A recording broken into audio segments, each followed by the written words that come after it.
Satpur Victor चौफुली हे सध्या अपघाताचे केंद्र बनले असून या ठिकाणी रोजच छोटे मोठे अपघात होऊन बऱ्याच नागरिकांना आपला जीव गमवावा लागला आहे। 1 फेब्रुवारी रोजी दुपारी 1:30च्या सुमारास मालवाहू डंपर आणि रिक्षा या दोघांमध्ये भीषण अपघात झाल्याची धक्कादायक घटना व्हिक्टर पॉइंटवर झाली आहे। रस्त्यावर विरुद्ध दिशेने ओव्हरटेक करणाऱ्या रिक्षाने एका डंपरला धडक दिल्याने एक जण जखमी झाला। सातपूर पोलिसांना घटनेची माहिती देण्यात आली। याबाबत सविस्तर वृत्त असे की आज रोजी डंपर क्रमांक MH15 DK 4847 हे वाहन नाशिकच्या दिशेने सातपूरला येणाऱ्या डंपरला सातपूर चौफुलीवरून चुकीच्या दिशेने भरधाव वेगाने आलेल्या रिक्षा क्रमांक MH15 FU 0957 गाडी चालकाचा ताबा सुटल्याने डंपरला धडक दिली। मात्र सुदैवाने कुठलीही जीवितहानी झाली नाही। यावेळी हा अपघात बघण्यासाठी नागरिकांनी मोठी गर्दी केली होती। यावेळी सातपूर पोलीस ठाण्याचे दीपक खरपडे, सागर गुंजाळ, भूषण शेजवळ यासह कर्मचारी यांनी परिसरातील वाहतूक नियंत्रित करून रस्ता सुरळीत केला। या अपघातात रिक्षाचे प्रचंड मोठे आर्थिक नुकसान झाले आहे।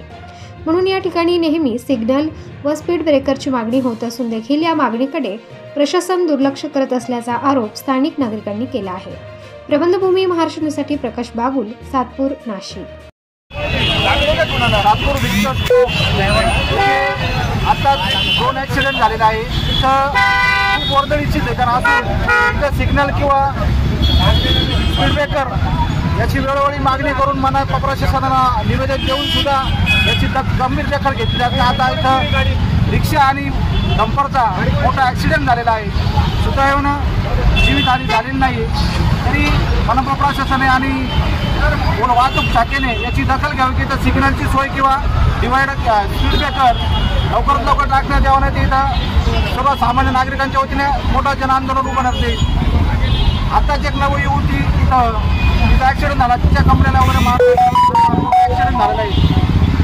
प्रशासन आता मोठ्या एखाद्या मिरची हॉटेलला त्याची मोठी दुर्घटना झाली, त्याच्या दुर्घटनेची वाट बघता घे इथं कृपया प्रशासनाने याची नोंद घ्यावी। धन्यवाद। स्पीडने आला एवढं जोरात कोण ट्रकवाला मग काय लागलं कुणाला? पण तुम्ही उलट्या दिशेने कसे काय चालले होते?